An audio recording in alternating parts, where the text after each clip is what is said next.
El contenido y las imágenes de este programa se difunden con fines noticiosos y de interés público. Además, los comentarios, opiniones y expresiones de sus invitados son responsabilidad exclusiva de ellos y no representan ni deben interpretarse como la opinión de este canal. EICNEX, nuestros periodistas y presentadores mantienen un nivel de compromiso con su audiencia, de entretener e informar de manera objetiva y con responsabilidad.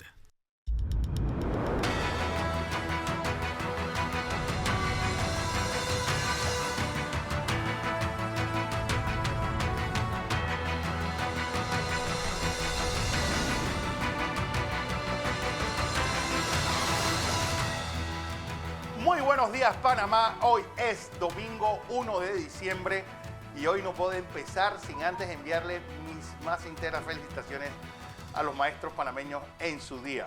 Hoy, como todos los 1 de diciembre, se entrega la medalla Manuel José Hurtado. Así que a los educadores, felicidades, al igual que a aquellos que luchan contra esa pandemia del VIH. Hoy también es el día de concienciación de una de las enfermedades más terribles de nuestros tiempos.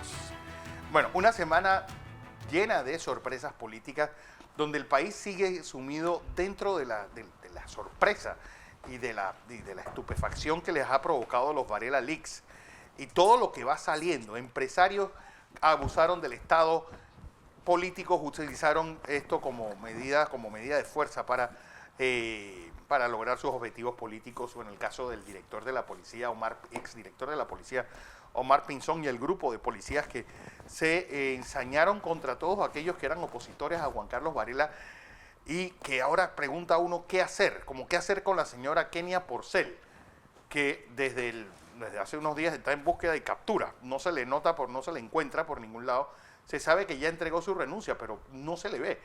Y no se sabe cómo hacer una transición, porque esta semana, en medio de villancicos y de cantos del Día de la Madre, es cuando debe empezar la transición en la Procuraduría General de la Nación, cuando se seleccione o se designe a esta persona que irá como un suplente a la antigua residencia del presidente Porras a ocupar el puesto de Kenia Porcel. Bueno, sin lugar a dudas, también la noticia de la semana, la victoria apabullante de José Blandón Figueroa sobre Mario Echelecu, y es la palada, como dijo Mireya Moscoso, el varelismo ha muerto, y no solamente ha muerto, sino que la presidenta describió a Juan Carlos Varela como un cobarde por no asistir el domingo pasado a la Convención Extraordinaria Panameñista. Además que dijo unas palabras, él dijo el 1 de septiembre de 2004 que habíamos salido del gobierno más corrupto de nuestra historia, y dijo, yo creo que él se debe estar sintiendo igual de mal en estos momentos. Vamos a empezar por eso. Elecciones para escoger nuevos convencionales panameñistas, y una elección que fue de 11 puestos de la nómina de Blandón obtenidos, es decir, no le dan margen al varelismo ni siquiera como una facción disidente dentro del panameñismo. Memo. Muy buen día, Fernando, muy buen día, mi estimado ingeniero Blandón. Un saludo a mi mamá, que durante toda su vida ejerció el apostolado del magisterio, y a todos los maestros en su día, y a todos los que en el área de salud, pues titánicamente combaten con ese flagelo del último tramo del siglo pasado y del principio de este. Hablando de flagelos, el tema del panameñismo, bueno, el nuevo presidente, que por cierto es el presidente provisional, sí, porque recordemos que esta es una elección que va a terminar el periodo de Popi Varela. Todavía van a quedar resabios del varelismo, porque recordemos que la juventud del partido, lo que haya de juventud ahí, todavía está en manos de una conspicua varelista, que es el caso de Kathleen Levy. Bueno, que parece ser que no está en el partido. Bueno, a mí no me extraña, porque recordemos que una de las primeras atorrancias que hizo el señor Varela fue llevar de la mano un miembro del Molirena, todavía inscrito en el Molirena, el señor Bosco Vallarino, a candidato a alcalde para derrotar a un panameñista que incluso había estado en el gabinete de Mireya Moscoso. Y bueno, después vimos los resultados de esta genialidad del señor Varela en la alcaldía de Panamá, que todavía al día de hoy nos ha costado un montón de dinero en cuanto a obras que no se hicieron. Pero regresando a lo que sucedió, esto es algo que tiene la política, que nada está escrito. Y para los que piensan que el partido panameñista está muerto, pues no lo está tanto.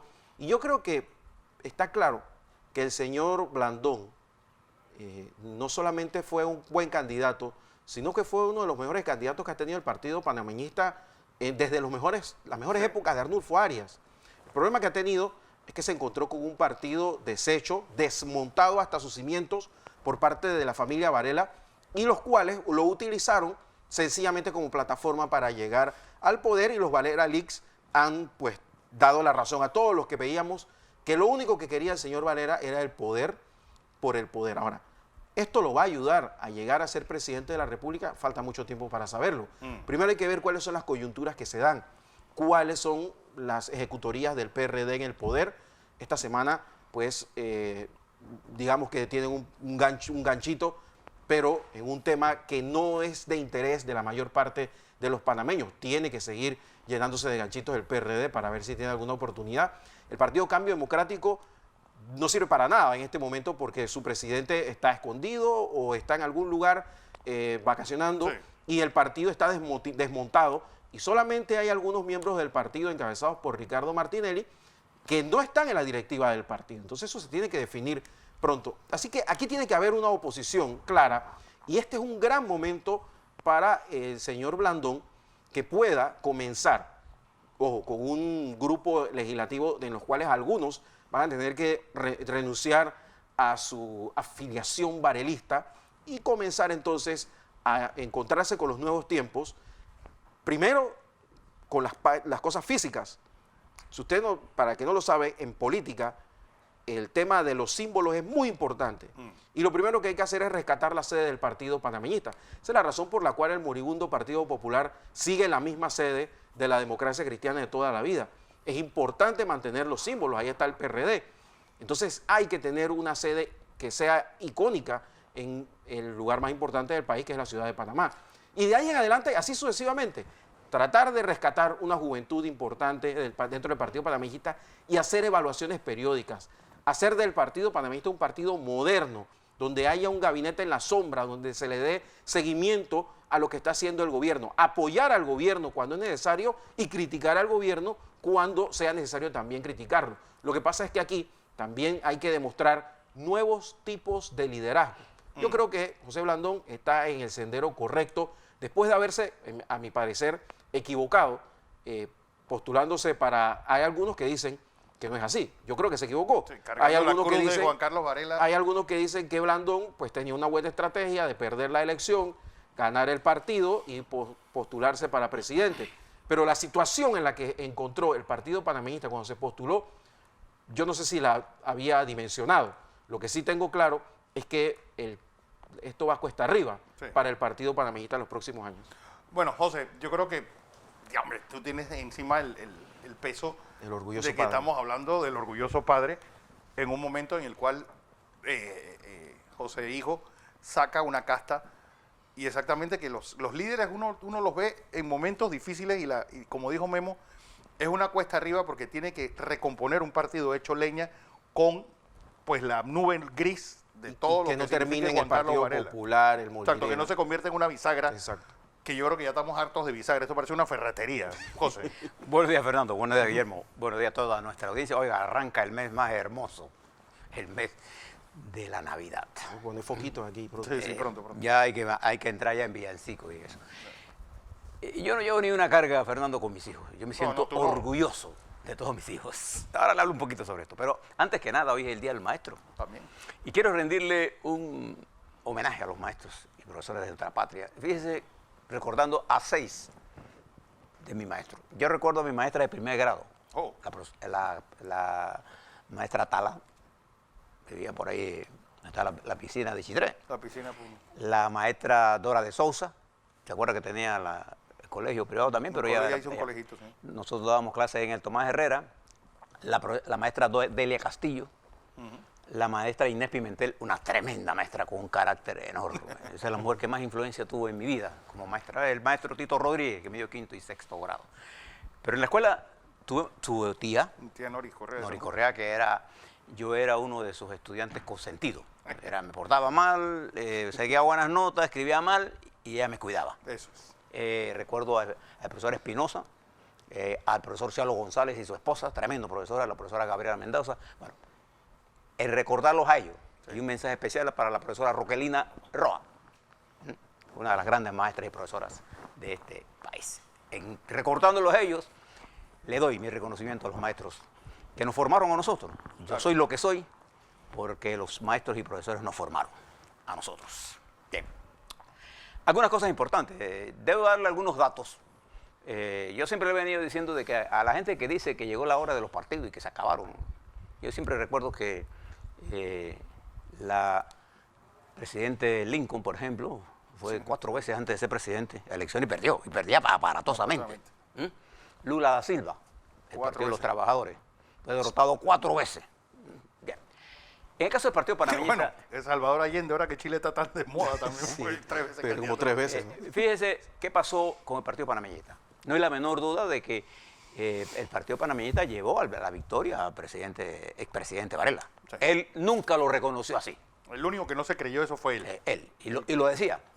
Pero el Partido Panameñista del domingo, que marcó un nuevo, hay una nueva dinámica marcada por una serie de eventos que vienen durante las últimas semanas, los últimos días. En primer lugar, de los 1.355 delegados fue el 91%. 1.355 delegados estuvieron presentes. De un partido que perdió aparatosamente las elecciones, a que ocurra un fenómeno de esta naturaleza, eso está dando un indicador de algo importante. La gente fue a sacarse el clavo y a decir, aquí estamos. Esa es la primera cosa. 2, en ese evento, el varelismo, que tenía más recursos financieros, y el que involucró al propio presidente, ahora Varela diría, yo no estaba aquí, por eso perdieron. No, él estaba llamando a cada uno de los delegados. Bueno, fue derrotado allí el Varela, aparatosamente.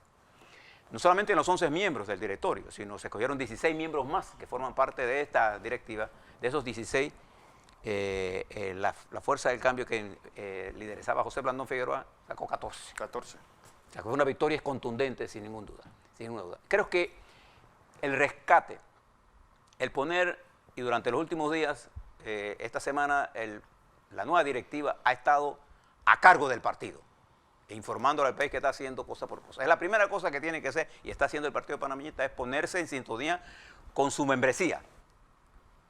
Y segundo y paralelo, ponerse en sintonía con el electorado panameño, para hacer lo que tiene que hacer, el liderazgo de la oposición.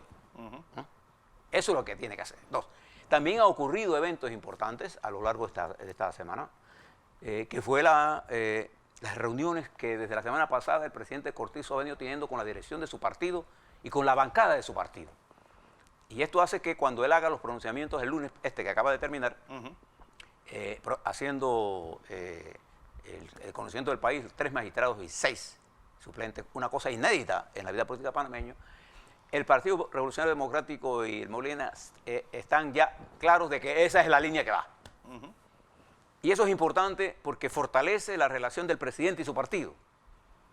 Y al fortalecerse una de las instituciones de la democracia, que es el partido, como institución democrática, la gente se olvida de que no existe tal cosa como la sociedad civil. Los partidos son parte de la sociedad civil.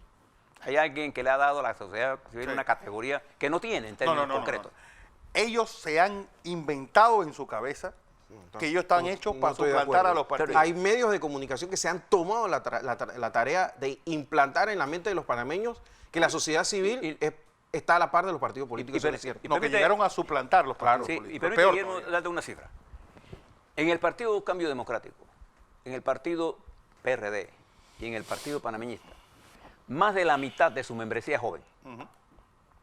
Es decir, si usted suma los 300.000, 300 y tantos mil del Partido Democrático, los 350.000 del panameñismo y los 500.000 y tantos del PRD, hay 1 millón.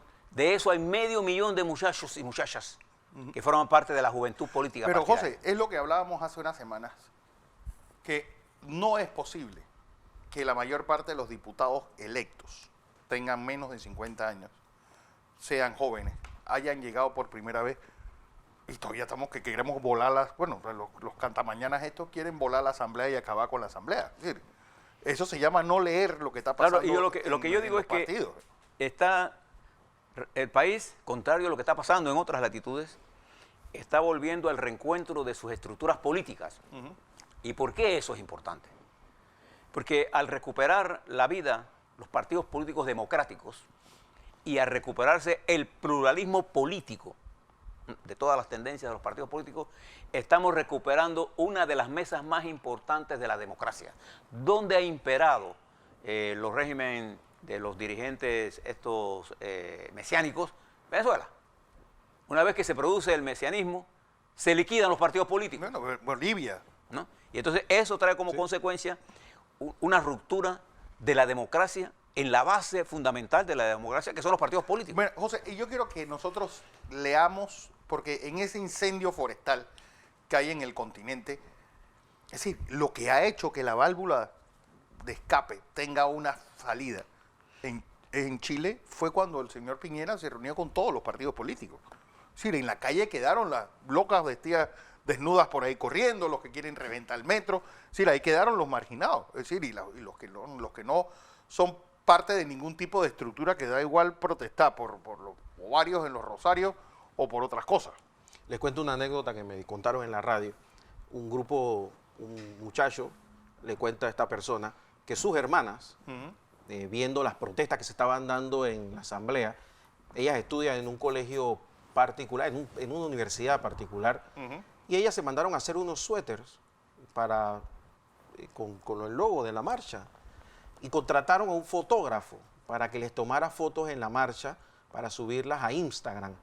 Pero ellos no tenían ni idea de que era una constituyente, ni de que era una constituyente paralela, y no tenía muy claro exactamente cuál era la manifestación, pero como el resto de sus compañeros lo estaba haciendo, ellas iban para allá, y lo sabe porque les preguntó. Entonces, no podemos quedar en manos de la moda de salir, porque en Colombia lo están haciendo. Porque, como dijo el ingeniero Blandón, lo peor que te puede pasar es que te destruyan el sistema de partido. Lo que sucedió primero en Ecuador, cuando llega Rafael Correa, él desmonta la estructura de partido y se crea una cosa que le llamó la Revolución Ciudadana.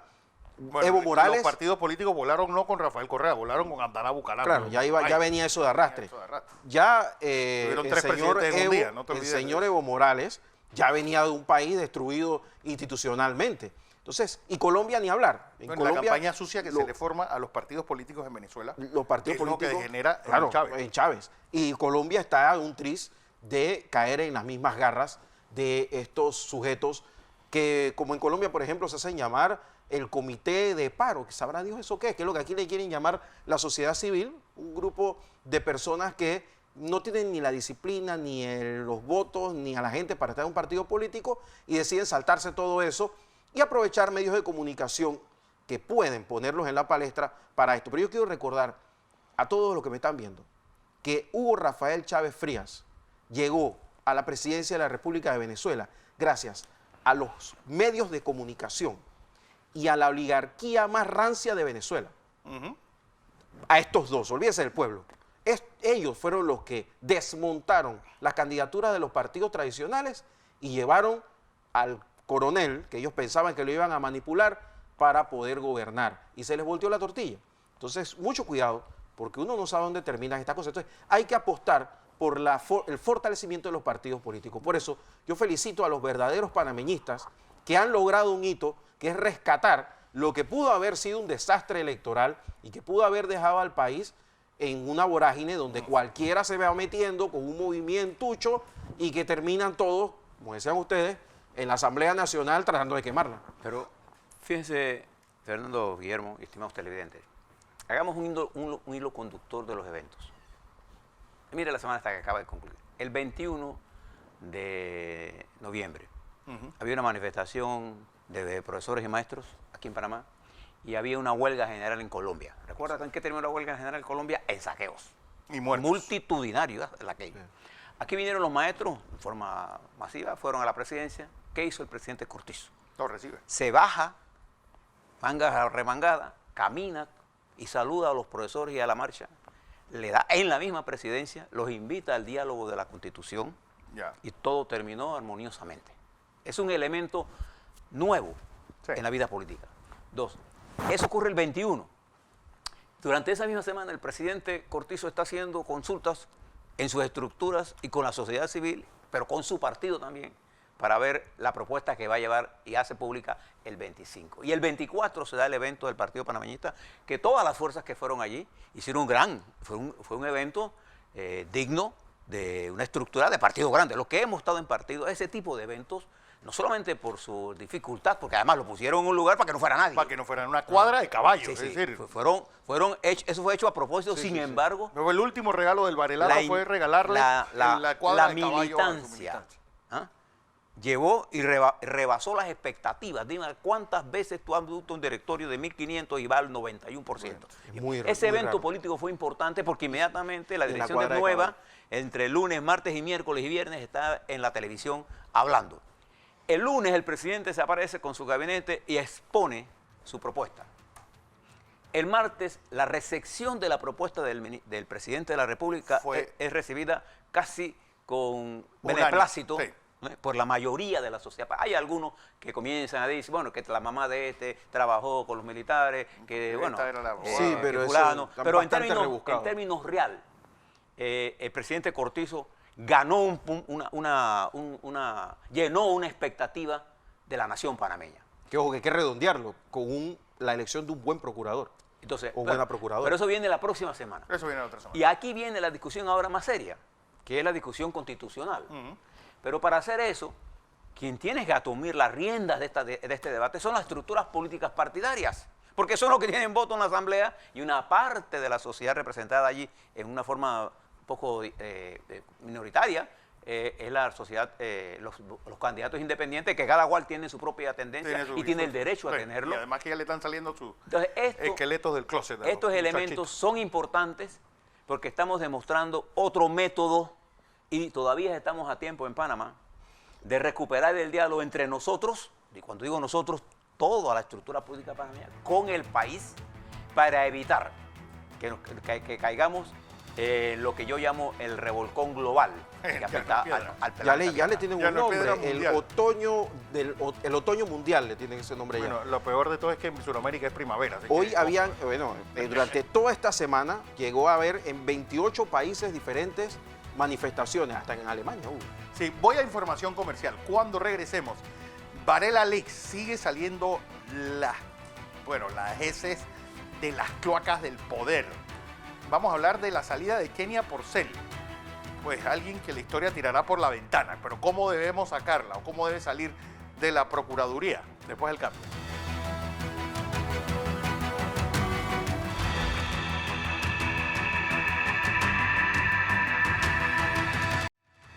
Seguimos en la presentación de Entre Líneas. Hoy es domingo 1 de diciembre, una semana donde el tema principal será, además de este escrutinio que empieza mañana, de los 9 nuevos miembros de la Corte Suprema de Justicia, y vamos a hablar también de la escogencia del nuevo procurador y la salida vergonzosa de Kenia Porcel.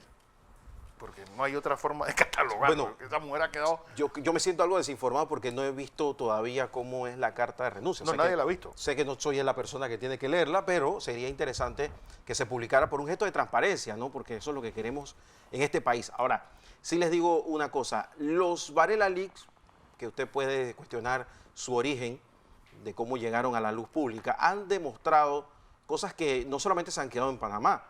Durante esta semana ya vimos una publicación de un diario de Taiwán donde resalta 143 millones de dólares que todavía nadie sabe dónde quedaron. Y recordemos que cuando Costa Rica rompe relaciones con Taiwán, le pide regalo un estadio de fútbol a todo meter. Y lo mismo hacen los demás países. En cambio, Panamá, nadie supo, todo el mundo pensó que era una cosa muy diplomática, pero ahora queda esta publicación de Taiwán basada en los Varela Leaks. Además de todas las cosas que hemos visto, prevaricación, manipulación de la justicia, tráfico de influencias hasta con jugadores de fútbol. Sí. Bueno, cosas increíbles que hemos estado viendo que hacen del anterior mandatario por mucho el peor que hemos tenido en la historia republicana, pero el peor por bastante. Pero el peor no solamente en su ejecutoría, que era un desastre, sino el peor de peores sentimientos. El hombre era realmente un Mr. Hyde jugando a ser el Dr. Jekyll. Al revés. Aquí hemos tenido en Panamá presidentes que de un plumazo han acabado con torneos electorales directamente se han convertido en dictadores, aunque ya no lo recordemos. El señor de la Guardia, hay una larga historia ahí. Y hay otro, el señor Urriola. Bueno, la historia de Panamá tiene de todo. Sí. Pero el señor Varela le va a dar de hablar a los próximos panameños los siguientes 100 años. Así de profunda ha sido la situación. Entonces, este tipo de situación, yo creo que también, por cierto, ha sido una de las cosas que ha desmontado un poco este movimiento que también venía con profundas raíces, que estaba frente a la Asamblea, con profundas raíces en los que apoyaban a Juan Carlos Varela, tanto desde la famosa sociedad civil como de algunos medios de comunicación, que se prestaron para hacerle coro a todas las ocurrencias que se le ocurrió, sobre toda la enorme persecución que se tuvo durante estos años. Pero yo quiero invitar a los medios de comunicación que se han mantenido proyectándole a la sociedad lo que el contenido de esto, que sigan analizando esto, que no lo dejen a un lado, porque ahí hay un montón de material y se puede uno llevar sorpresas más desagradables todavía, porque aquí hay que desenmascarar. Ya está claro que el señor Varela y muchos de sus secuaces estaban muy metidos en cosas que deberían ser revisadas por un buen fiscal. Y que rayaban pero ilegales. Lo que sí yo les quiero decir es que aquí hay muchos panameños, entre empresarios, entre la famosa sociedad civil, bueno, ya hemos visto hasta deportistas, gente de diferentes ámbitos de la vida nacional que se vendían como buena gente, incluso algunos en partidos políticos. Yo vi a algunas diputadas que tienen mucho que explicarle a su membresía en sus partidos, porque eran prácticamente colaboradoras de del partido de gobierno y militaban en la oposición. Entonces, hay muchas cosas que explicar y la única forma de que eso suceda es que hay una limpieza moral. ¿Cómo? Sabiendo lo que hicieron. Porque es la forma en que sucede en un colegio cualquiera. Usted hizo algo, bueno, le dice al padre, mire, rayó la banca.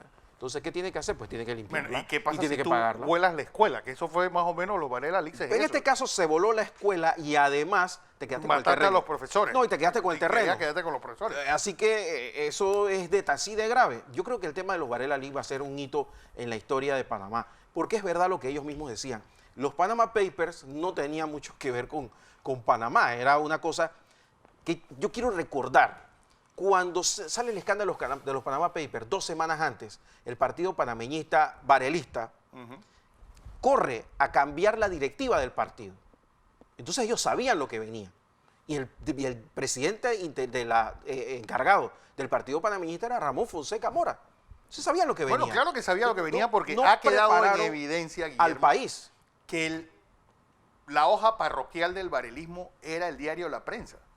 Por más que el señor Berguido y el resto de sus ahora pillados, descubiertos señores y señoras que estaban lamiendo de las manos directamente de Juan Carlos Varela, ahora digan que es un terrorismo judicial lo que están haciendo con el diario La Prensa, cuando los tipos estaban claros desde que eso venía y se lo habían dicho. ¿Tú recuerdas, Fernando, que cuando hacíamos el noticiero en la mañana, nosotros, ese ingeniero Blandón, nos enterábamos de lo que iba a pasar en las fiscalías porque salía en el periódico en la mañana? Claro.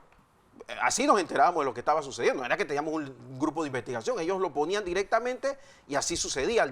Sucedía en ese día o los demás días. Entonces, por el respeto a los lectores del Diario de la Prensa, a los que durante muchísimos años tuvimos al Diario de la Prensa como referencia, un bastión de la lucha contra la dictadura militar, donde gente a sangre y fuego defendió la democracia, por los fundadores originales, los verdaderos fundadores del Diario de la Prensa, por los trabajadores actuales, periodistas, que han quedado en medio de esto, yo le pido a los dueños del Diario de la Prensa, que son una gran cantidad, que se revise lo que está pasando en ese periódico, porque sería una lástima que por lo que está sucediendo, por lo que ha estado saliendo en los medios de comunicación, el esfuerzo que hacen diariamente los periodistas y muchos de los directivos que correctamente trabajan en ese diario hacen, pues se vaya todo a la borda, porque unos 4 quieren utilizar un medio de comunicación para sus intereses personales.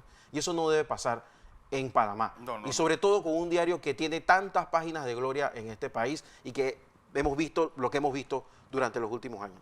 José. Oiga, me quedé con una frase de Guillermo, limpieza moral. Yo creo que aquí lo que hay que usar bastante cloro. Un exorcismo moral más bien. Esa limpieza moral me suena como etéreo, ¿no? Mire, estimado televidente, pongamos un poco en perspectiva todo esto. Guillermo les mencionó a ustedes los papeles de Panamá. ¿Ustedes recuerdan los papeles de Panamá? El efecto de los papeles de Panamá en la estructura política de Panamá fue casi marginal. Y en la estructura financiera de nuestra banca fue también casi marginal. No hubo fugas de capitales. Lo que no se ve marginal fue el uso que más de 175 de los medios más importantes del mundo le dieron a la ofensiva que montaron contra nosotros y contra 5 países en particular y dirigentes de esos países. China Popular, Rusia, la India, Sudáfrica y Brasil. BRICS. Los BRICS. Pero lo curioso de esto es que esa información que se tomó ilegalmente sirvió para tomar acciones jurídicas en Panamá. No, ahí está Ramón Fonseca Mora, que esta semana puso un tuit diciendo que el juicio por los Panama Papers es en septiembre del próximo año. Sí, para que sepa, pues para nada, pero después vino por ahí, y unos meses más tarde, estando Varela allá en los Estados Unidos, sale el caso Wacker, que sí tuvo un efecto directo en Panamá, muy directo por la intervención del embajador norteamericano en los asuntos nuestros, más allá de lo que permite el protocolo y los principios básicos de la diplomacia. Pero lo que tuvo fue un efecto en el incremento del desempleo y en la destrucción de uno de los grupos más importantes económicos de este país, el grupo Wacker. Pero su efecto en la estructura política también fue marginal. Se dan las elecciones en medio de una confrontación donde Cortizo ganó estrechamente, pero ganó. Pero ganó. Y salen los Varela Leaks. Y entonces esto sí produce una especie de terremoto político en el país. Creo que fue captado, diría yo, magistralmente, Fernando, por la CNN en un documento que nosotros leímos a ustedes en un tuit. Del lunes mismo. Del lunes o martes, creo que fue. No, lunes. Cuando pierde Varela, él y su hermano pierden. Ellos hacen un análisis de los Varela Leaks y cómo ellos están involucrados en esto y los efectos políticos, porque la tormenta, los Varela Leaks vinieron a darle un contenido de una expresión mucho más profunda al evento del 24 de diciembre, de noviembre. Pero además de eso, produce en la vida nacional un elemento explosivo con respecto al nivel de degradación a la que se metió Varela al sistema político panameño. Económico, político. Degradación. Todo. Y eso es lo que le dio más peligro y eso es lo que me hace a mí mirar con mayor positivismo los eventos que han ocurrido desde el 24, que le conté esto del presidente, lo de la victoria de una fracción diferente al varelismo, que fue derrotado a pesar de la plata y todo el imperio que pusieron ellos ahí, perdieron y se fueron antes de que terminara el evento, fueron derrotados. Pero además de eso, el presidente toma medidas que le vuelven, nosotros necesitamos tener un cierto nivel de confianza. Pero fíjese ahora, ¿por qué los Varela Leaks tiene tanto impacto en Panamá? Porque en 24.5 gigawatts de información, y dicen que hay más, allí se desnuda todo un entramado entre empresarios y el presidente. Y en un momento, entre el presidente y sus funcionarios, siendo Varela actuando ante sus funcionarios como el rey y actuando como un súbdito frente a los empresarios que le daban órdenes. Algunos que se daban el lujo de decirle no puedo a tal hora, puedo tal día. O aquella conversación de Lieberman con el presidente Arara, ¿recuerdan? Bien. Pero además de eso, la conversación de cómo ellos montaron toda una acción contra su propio partido y contra los otros partidos. Y cómo montaron toda una serie de operaciones y se montaban entre el presidente, las autoridades, las largas conversaciones que aparecen entre el presidente y la señora procuradora, las largas conversaciones entre el presidente y el señor contralor, la intromisión del jefe del Consejo de Seguridad en la Corte Suprema de Justicia. El 10º magistrado.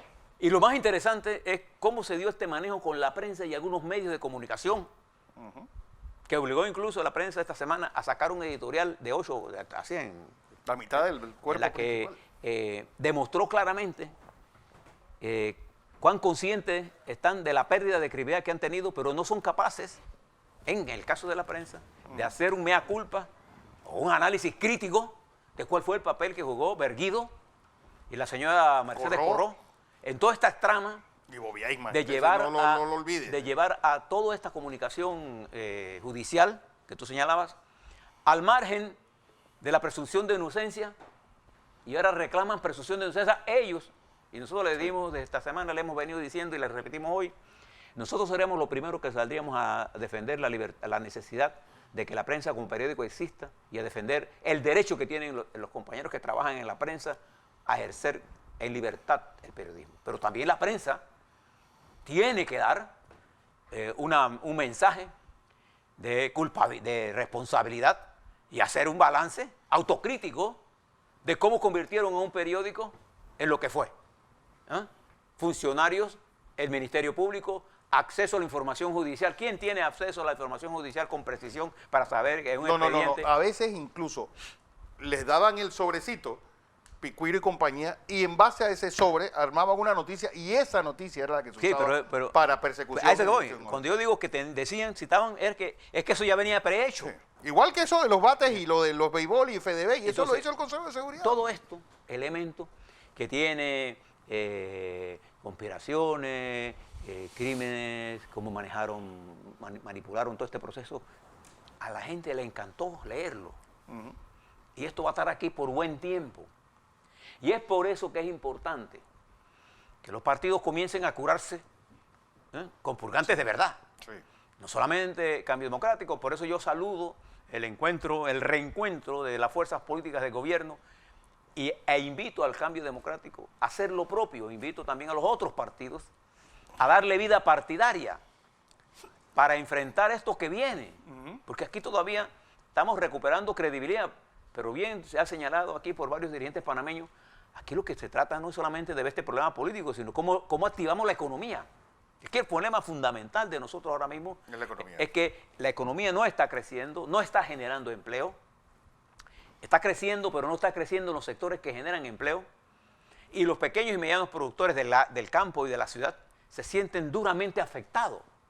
Y usted, en su salario, porque ha aumentado el desempleo juvenil y ha aumentado el desempleo en términos generales. Porque mira nada más esta frase, o este tuit que puso Ricardo Martinelli diciendo que anualmente se importaban 100.000 arbolitos de Navidad. Este año se han importado solamente 46.000. Claro, porque a pesar de que hay un optimismo generado por la llegada del presidente Laurentino Cortizo, también hay mucha cautela, sí, porque no se sabe cuánto tiempo, y yo he conversado con algunos jerarcas del gobierno actual, que tampoco saben exactamente, tienen una idea de más o menos cuándo pueden recuperar el país, pero el daño es tan grave y tan profundo que temen una explosión social si no se hacen las cosas, bien. Entonces, aplaudo primero que desde la oposición, sí, el expresidente Ricardo Martinelli se haya sumado a las loas por la acción del presidente Laurentino Cortizo durante esta semana con el nombramiento de 3 nuevos magistrados principales y 6 suplentes. Que ojo, este estilo es el estilo que yo conozco del presidente Laurentino Cortizo. Y evidentemente he escuchado las críticas que hemos hecho los que estamos aquí sentados, de que la campaña se acabó y que esos que lo han estado llevando a mantenerse en un estado de campaña y con videos bonitos y esas cosas, eso ya pasó. Esta es la etapa de la política y esta es la etapa de los hechos. Y los hechos hay que llevarlos adelante y esto requiere liderazgo. Y yo vi a un presidente Laurentino Cortizo esta semana en una conferencia de prensa liderando el país. Y me gustó verlo rodeado de su gabinete, que manda un mensaje. Aquí hay un gobierno. Y para aquellos que piensan que esto puede ser Chile, que puede ser Ecuador, que puede ser Bolivia, se equivocan. Y ese es el mensaje que tiene que seguir mandando el presidente Laurentino Cortizo. Va a cometer errores, Va a tener aciertos, ojalá tenga muchos aciertos, pero porque así le va a ir bien al país. De maniobra que todos le vamos a permitir, ¿no? Claro, la política vendrá. Los excesos que han pasado. Pero, y Fernando, y la política vendrá, y vendrá el momento de las propuestas, y vendrá el momento de los partidos, pero este momento es el momento de rescatar el país. Aquí en Next lo decíamos siempre, que este país íbamos a tener que rescatarlo, y nos decían una y otra vez que éramos exagerados. Pues creo que hasta decir rescate nos estamos quedando cortos. Aquí hay que ya, pues, entrar y recoger restos, sí, y contar los muertos y los heridos y ver con qué quedamos. Mire, pase por calle 50 y mire a su izquierda, a su derecha y vea la cantidad de edificios vacíos, totalmente vacíos. Y no estoy hablando de la avenida Alboa, calle 50. Tampoco lo voy a mandar al interior porque es peor. Más triste. Entonces, esto es una verdadera desgracia en la que ha caído el país y espero que el presidente se haga acompañar por las demás fuerzas políticas también en las próximas elecciones, porque retomando lo que dijo Fernando, el mensaje que se va a mandar con el próximo procurador que va a estar los siguientes 5 años va a ser contundente. Entonces, el presidente Cortizo tiene una actividad imprescindible con el país, importantísima con el país, y ojalá lo haga con la misma sapienza y con la misma tranquilidad con la que eligió a estos 3 magistrados. Quiero ir a información comercial. Cuando regresemos, quiero hablar de ese caso que está a punto de crear una crisis pues, internacional. ¿Dónde están ese billón de yuanes que se pagó? O por lo menos es lo que dice Barakat en un Valera Leaks. Igual el caso de Omar Pinzón. Yo creo que, y esto es la punta del iceberg de estos gorilas jugando, estos policías jugando a militares y jugando a dictadorzuelos, igual que el exministro Rubio. Y quiero ver también, porque, bueno, logramos poner ese cortafuego, pero Colombia sigue en llamas, sigue Sudamérica, pues, con esa crisis latente, al igual que España. Eso obviamente hace más patente lo que la directora gerente del Fondo Monetario Internacional llamó de una crisis sincronizada. Súmenle eso pues a Donald Trump, ahora personificando a Rocky Balboa. Fue el cambio.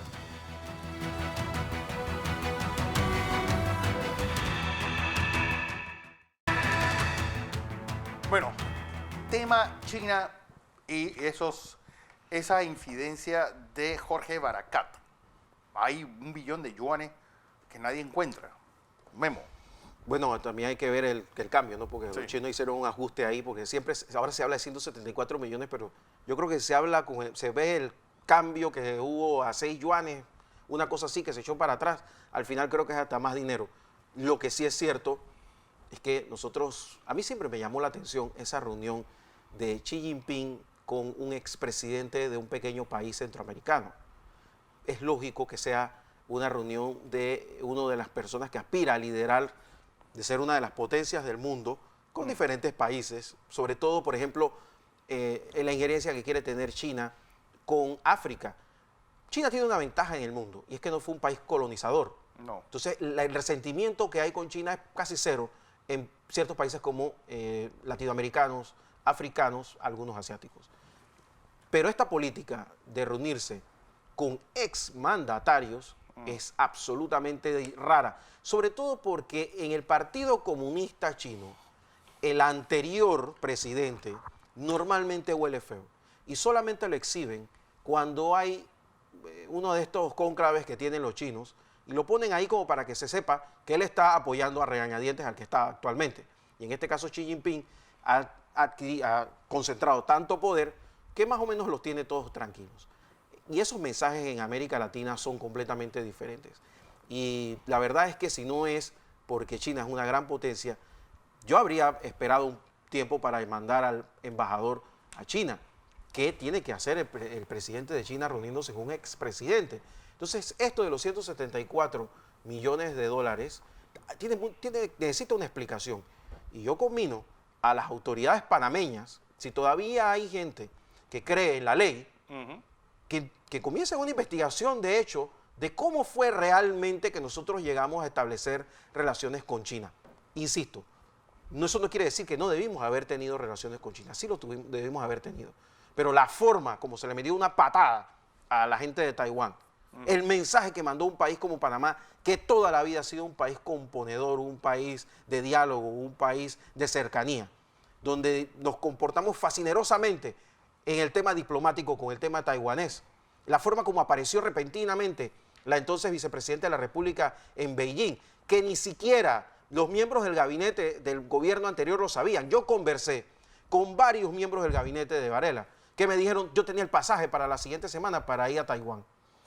Y se enteraron viendo la televisión. Entonces, todo ese comportamiento dista de algo transparente. Yo conmino al Ministerio Público que mientras que se va la señora procuradora, actúen en función de la ley y de los más altos sentimientos patrióticos que les queden para desmantelar de una vez por todas esta red corrupta que se instaló en este país, porque si no, no hay forma de que la moralidad vuelva a este país, no hay forma de que la sociedad se sanee.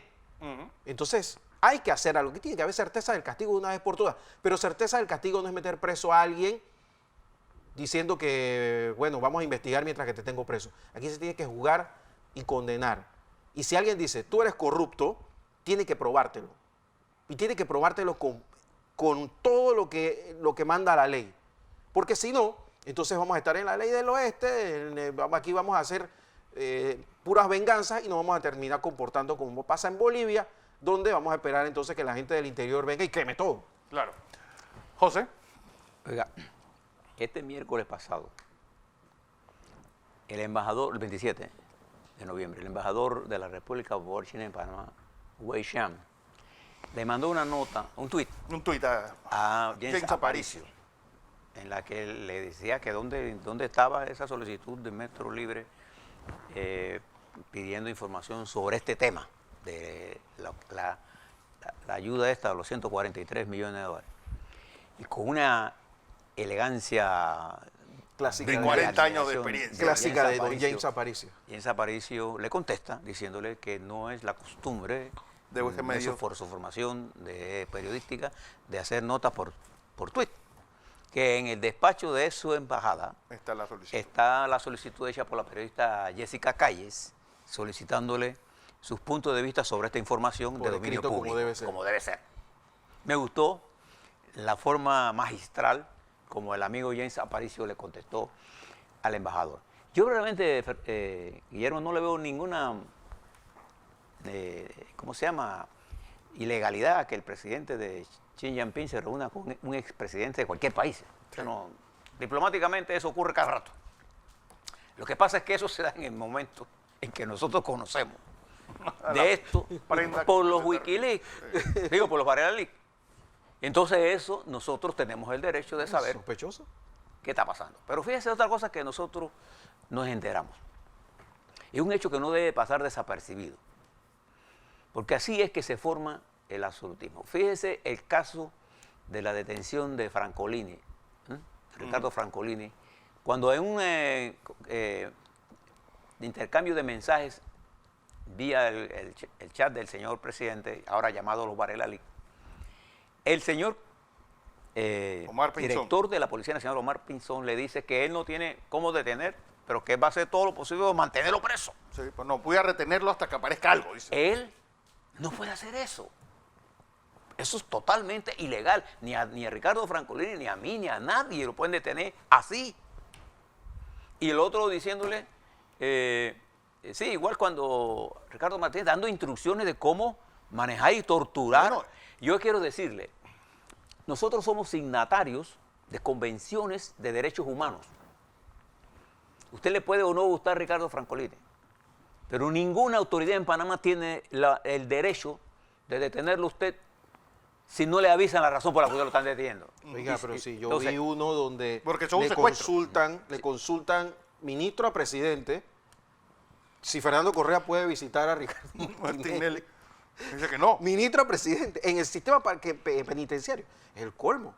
Me dice un presidente en ese detalle. No, dice, ¿cuánto es la presión? 170 sobre 103. Ah, no tiene nada. No, él está bien, dice Varela al ministro. No, eso es increíble. ¿Qué es eso? Bueno, esto es lo que yo llamo... dos anormales hablando. Cuando usted comienza a leer y vuelve a leer y relee de nuevo, todos los días encuentra cosas nuevas, porque usted a lo mejor está leyendo una versión simplificada, pero si usted se va a la versión completa, porque 24.5 llegó a usted lo conoce, usted es ingeniero electrónico, usted sabe la cantidad de información que hay ahí. Pero también revela la psiquis de quien estaba escribiendo, esa obsesión por controlar los medios, esa obsesión por darle seguimiento a la gente, esa obsesión... enojada por las caricaturas. Qué falta de respeto es esa. Dice. Pero observe que ninguna de esos 18 meses de conversación capturados allí, ilegalmente, pero también era ilegal lo que se estaba haciendo. Claro. Entonces, es de interés público discutir estos temas. Y el presidente reconoció que esa es la que dice que eso fue alterado. Es sencillo. Entregue el celular y hagamos un match. ¿Ya? ¿Qué es lo que es y qué es lo que no es? Para los que conocemos esto, hay ciertas cosas que nosotros tenemos el derecho a preguntarnos. Por ejemplo, yo me pregunto, ¿cómo se hacían los negocios? ¿Cómo el señor Lieberman, por ejemplo, influía para manejar lo que era liquidar a su competencia, que eran Panamá Ports. Entonces nos pones en contexto toda una guerra que se estaba dando con demandas y contrademandas y cosas que estaban ocurriendo. Pero también nos enteramos, confirmamos lo que sabíamos, porque nosotros teníamos información de lo que estaba ocurriendo con lo que se llama el lawfare, los casos judiciales dirigidos a descapitar la estructura política de tu adversario. Nosotros sabíamos que esas cosas estaban ocurriendo. Lo que no teníamos era una especie de confesión, y a la confesión de parte relevo de prueba, claro. Pero yo no he visto ninguna investigación. Pero el Janet Paul, Oris, este señor era gerente del Banco Nacional, era médico, procurador. El señor de Colón, ¿cómo se llama? Jafar. Tarek Jafar, ¿cuánto nos habrán costado? Así que nos hace ricos. Millones de usuarios del aeropuerto de Tocumen sufrieron durante años la no utilización de las cintas, porque no se podía molestar a la señora y su otro señor, porque no querían invertir en el asunto y no los molesten porque es que son amigos de su excelencia. Así es que quedamos en este país, donde no importaba, bueno, y si usted lee los Varela Leaks se va a dar cuenta de que muchísimas cosas que pudieron haber beneficiado al país no se hicieron sencillamente porque se dijo que no. Pero fíjate, porque era mejor hacerlo como él quería. Fíjate, Guillermo, en el marco de todo esto, yo creo que nosotros ahora como país estamos dando pasos importantes, pasos en la dirección correcta para que los partidos recuperen la credibilidad, la estructura. ¿Para qué cosa? Hombre, para atender los problemas de los ciudadanos. Los problemas de los ciudadanos no están en esto, los problemas de los ciudadanos están en el desempleo, en el agua, en la tarifa eléctrica, en el transporte público, en las medicinas, del hombre, los tranques. La necesidad de la seguridad ciudadana. Esos son los problemas de la gente. Y entonces nosotros necesitamos activar la economía, pero si no tenemos en paz la nación, si no tenemos la reconstrucción del tejido social y el papel armónico de los partidos políticos, cada cual luchando dentro de la estructura mental que tengan, pero empujando líneas centrales. ¿Ustedes no creen que nosotros no nos merecemos una reforma educativa? ¿Ustedes no creen que nos merecemos una reforma a la Caja del Seguro Social para hacerla más eficiente? ¿No nos merecemos una reforma en el sector agropecuario? ¿No nos merecemos una reforma del IDAN para que el IDAN se convierta en una empresa? ¿Usted no cree que debe haber una reforma integral en el sistema eléctrico nacional que le permita bajar las tarifas? ¿O tener usted la certeza de que le están cobrando lo que usted le dé? Pero es que ahí entra algo, José, y quiero tomar tus palabras, porque el día miércoles Elliot Abrahams, una especie de factotum del gobierno de los Estados Unidos hacia Venezuela, dijo que él cada vez se sentía que y había más pruebas de la intervención de venezolanos y cubanos en las manifestaciones en Colombia, Chile, Ecuador y Bolivia.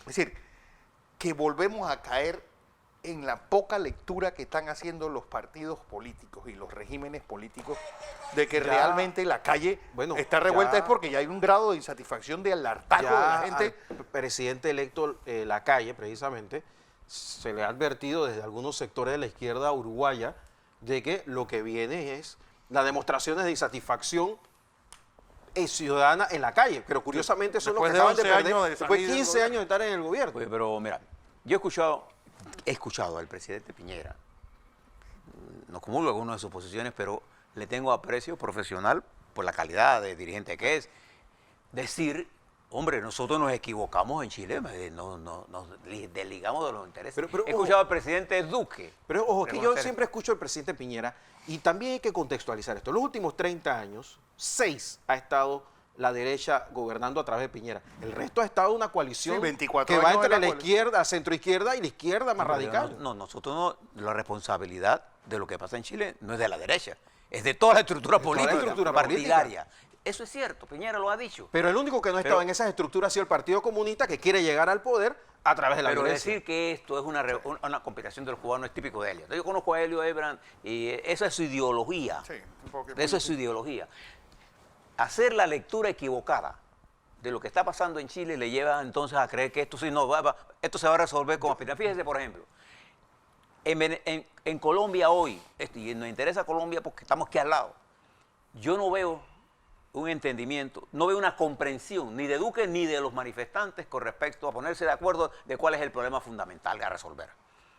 Y si usted no tiene idea de cuál es el problema a resolver, sí, no se resuelve ningún problema. Se va a resolver nada. Yo estoy de acuerdo con que Hélio Debras es un medio desastre y nada más que hay que ver los resultados en Venezuela, que en este mismo año se intentó un golpe de Estado y se intentó una acción de calle tratando de meter alimentos y ayuda por Colombia. Fue un verdadero desastre. El señor Hélio Debras hay que leerlo con calma, pero también hay una realidad. Hay que hablar con periodistas que fueron a Ecuador, hay que hablar con periodistas que están en Chile y que están en Colombia y todos les va a decir lo mismo. Nunca antes habíamos visto este tipo de manifestaciones en las cuales se combinan manifestaciones pacíficas con actos extremadamente violentos, algunos ejecutados por verdaderos profesionales. Yo te hago una pregunta. Los cubanos tienen influencia en Hong Kong. Los cubanos tienen influencia en el Líbano. Bueno, pero ojo que ahí está un grupo ruso que anda dando vueltas entre Cataluña. Tienen influencia en el Líbano. Los cubanos tienen influencia en lo que está ocurriendo en Sudán. Yo creo que lo que está pasando en Argel. La lectura no es tan simple. Yo creo que sí hay que ver la injerencia rusa en desmantelar la Unión Europea. Tiene poco que ver, pero de algún nivel de coordinación con la intención cubano-venezolana de desestabilizar a América Latina. Más daño hace el alejamiento de Trump a sus aliados históricos de Europa que lo que puede hacer Putin, porque desde el punto de vista económico, el peso de Rusia con respecto a Europa es marginal. Totalmente marginal. Vamos a estar claros, ustedes le están dando una importancia a Rusia con respecto a Rusia, el tamaño de la economía de Rusia, por favor. Si tú me dices a mí, China popular, pero ¿tiene la capacidad de desestabilización? Tiene la capacidad de inteligencia, de tecnología. La desestabilización de Europa está ocurriendo por el surgimiento de los movimientos nacionalistas de derecha. Porque el Brexit no es una cosa que los rusos puedan tener alguna influencia ahí. Bueno, ojo que yo he estado leyendo algunas cosas por ahí de un grupo ruso en la manipulación de los resultados del Brexit. Que por cierto, cada vez que hablamos de este tipo de manipulaciones, casi siempre son torneos electorales que terminan por nada de diferencia. Entonces, mucho cuidado. Yo creo que esta lectura, que por cierto vale para un programa entero. Entero, exactamente. También hay que hacerla localmente, porque si nos podemos hablar, veamos que en Argentina ha llegado democráticamente la izquierda metida hasta las narices en problemas judiciales. O sea, hay un fenómeno interesante que ver en una de las principales economías de América Latina y el tema de México que cada vez se ha ido alejando de los países democráticos. Evo Morales se fue a La Habana con pasaporte mexicano. Y decían que Yamatei entró con pasaporte italiano a Venezuela. Bueno, que el hijo del Chapo haya ido a estudiar aviación a Bolivia, también uno se queda pensando. Bueno, señores, gracias a todos por su audiencia. El ingeniero José Blandón Castillo, el ingeniero Guillermo Ruiz, conmigo y sobre todo felicidades a maestros y a aquellos funcionarios de todo el sector salud y todo el sector social que luchan pues este 1 de diciembre, Día de la Concienciación de la Pandemia del SIDA. Soy Fernando Correa, mañana les espero a las 5:45 de la mañana. Recuerden, este programa se retransmite por KW Continente.